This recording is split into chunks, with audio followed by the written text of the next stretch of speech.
pagkalak ng pinto, lip to lip agad. Lemas ang atake namin hanggang sa inorpap ko na ang kanyang another day, another episode of exposing your ka-erbogan humans.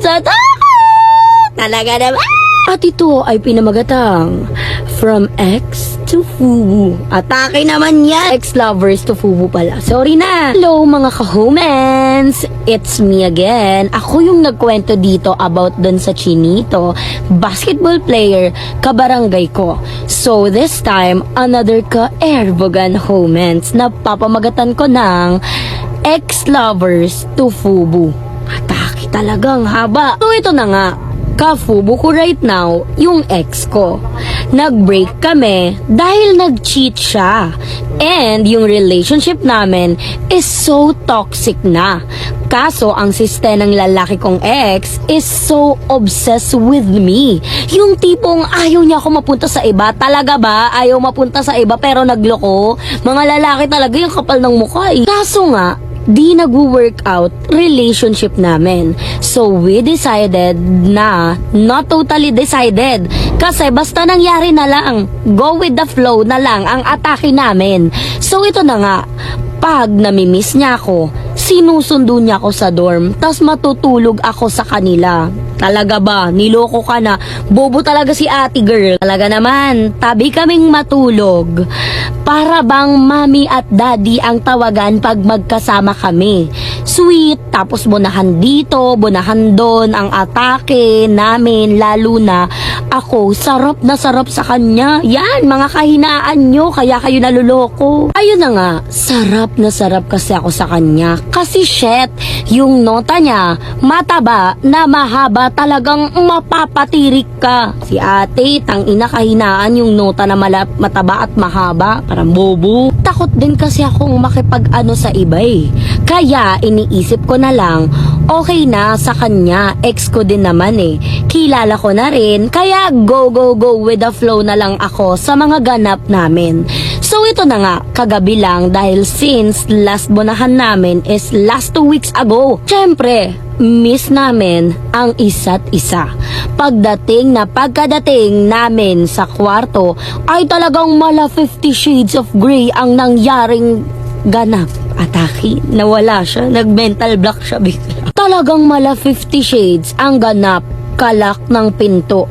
Pagkalak ng pinto, lip to lip agad. Lemas ang atake namin hanggang sa inorpap ko na ang kanyang malulusog na notability.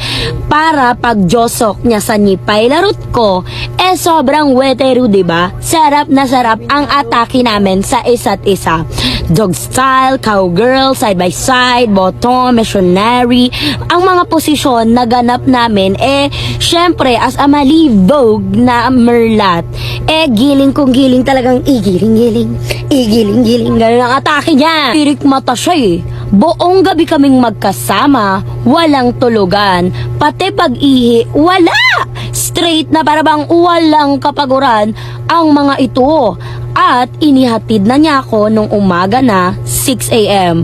Buti na lang yung school namin is university days. Walang pasok kaya kahit pagod at masikip, mahapde ang nipay larot.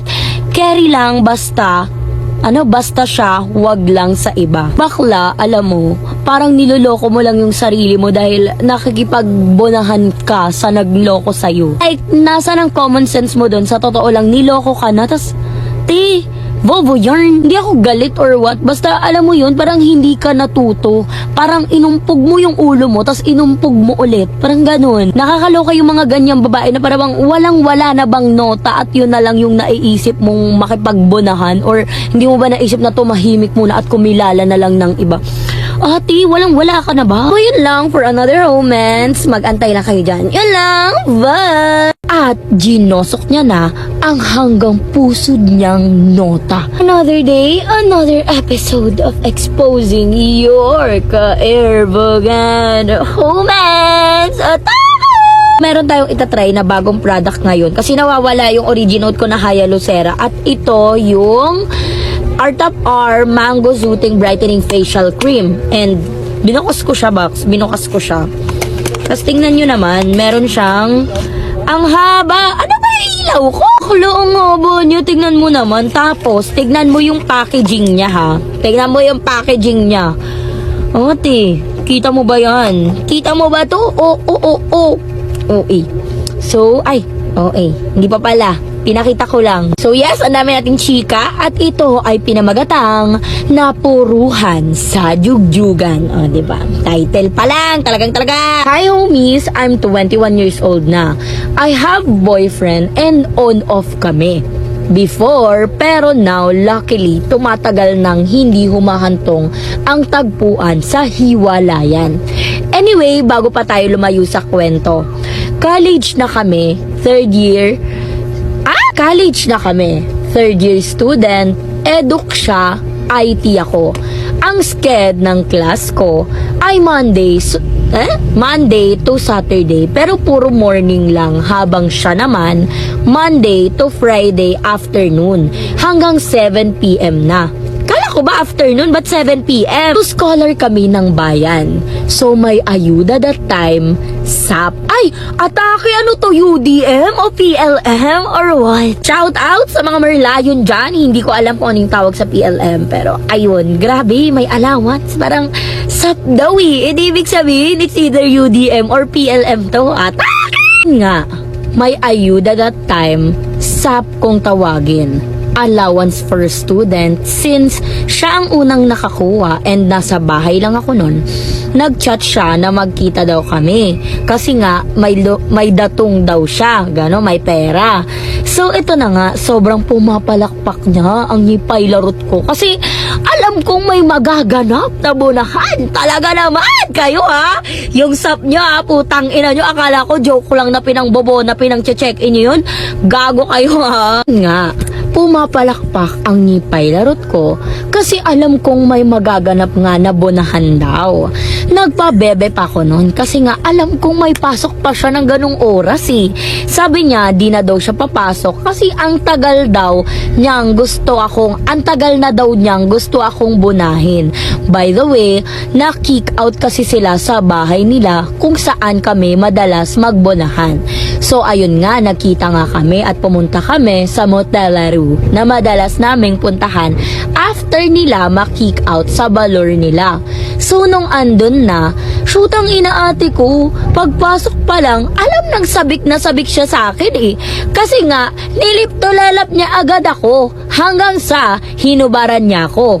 So, yung ngipay larot ko, talagang nagwewetero na ma. So, nung binaliktad na niya ako, alam ko nang kailangan ko nang tumuwad at ginosok niya na ang hanggang pusod niyang nota. Dahil dito, nahirapan akong iwan siya. Ang laki kasi. Bobo na namang dahilan. Ang ina mo. Ayun nga, vinayo niya na ako ng vinayute. Since safe sex nga kami, nagjabril na lang siya nung malapit na siyang magkatash. Ate ko, nagulat kami kasi may dugo daw. So akala niya may reglahe pa ako. Pinatapos na lang namin ang oras. Kaya ayun, nag-orlok na lang kami. Nalungkot yung pempem ko nun kasi nag-expect ako na mababakbak ako ng multiple times. So pag uwi, chinat niya ako na maghugas at magpalit daw ako ng panty at magnapkin ako. Tapos magpahinga na raw kasi nga raw may reglahe ako. So ginawa ko nga kahit alam ko naman ang dapat kong gawin. OA lang siya. So hanggang sa magkinabukasan, wala akong regla. Na-realize ko na dahil lang yon sa malalang bakbak sa akin. Matagal-tagal rin kasi kaming hindi nagbonahan. Kaya ata ako dinugo. Laki naman kasi ng nota niya, ma. Ayun lang, nalungkot ako at saka yung ngipay larot ko kasi chance na sana yun eh. Ayun lang, sayang. Lesson learned, titignan kung may regla or malaki lang talaga yung nota. Yes! Atake! Sayang hard fact na sana yun naging bato pa, talaga naman. Sa mga curious pala kung saan pwede mag-send ng mga comments nila, yung group natin, pwede kayo mag-post doon and nasa bio ko yung link. And kung gusto nyo naman na directly na sa akin, mag-subscribe kayo sa Blue Up page ko para naman makita natin at pwede din nating i-post lang doon or i-post natin publicly yung comments nyo. Pero kung gusto nyong discreet, edi doon na lang sa subscribers only. Diba? So yun lang, magpo-post na din kasi ako doon ng mga premium comments, especially mag-Holy Week na. Talaga naman. So ayun lang.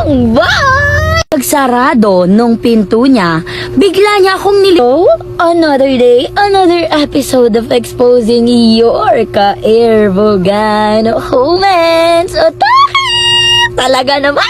Mga ayaw paawat kahit Holy Week. Ako naman! Alam kong sasabihin nyo, hala parang may nakalimutan si ate. Yes, hinanap ko pa talaga siya, bakla. At wag kayo, nanlalaban ang comments niya. Sabi niya, warning, wag kayong gagawa ng kasalanan after magsimba. Talaga naman! Ang title niya pala ay Ang Digmaan ng Palm Sunday. Grabe, walang pinalampas. Since Palm Sunday din naman siya naganap last year, pamagatan na lang natin na Ang Digmaan ng Palm Sunday. Yeah! Last year kasi, sinama ako ng family ng boyfriend ko magpalaspas. As anaka na hindi matitiis ang family ni boyfriend, sumama ako at nung time na nasa simbahan kami, bumulong sa akin si jowa na na-airvogan daw siya. And dumiretso daw kami sa kanila. Talaga naman, nasa simbahan pa yan ha. As anyong pabebe, tinawanan ko lang siya. Tapos, nung pauwi na kami, jumiwalay kami sa magulang niya. Tapos, kinuha niya yung torla niya. Since wala ngang show dun sa mall na pinagparkan niya, shootang ina mo, ginawakan niya ang bubelya ko. Talaga naman. Ito na nga, fast forward tayo nung nasa kanila na kami. Kumakain na. Tapos, bigla siyang bumulong sa akin na after daw maglaps, ikaw naman ang ilalaps ko.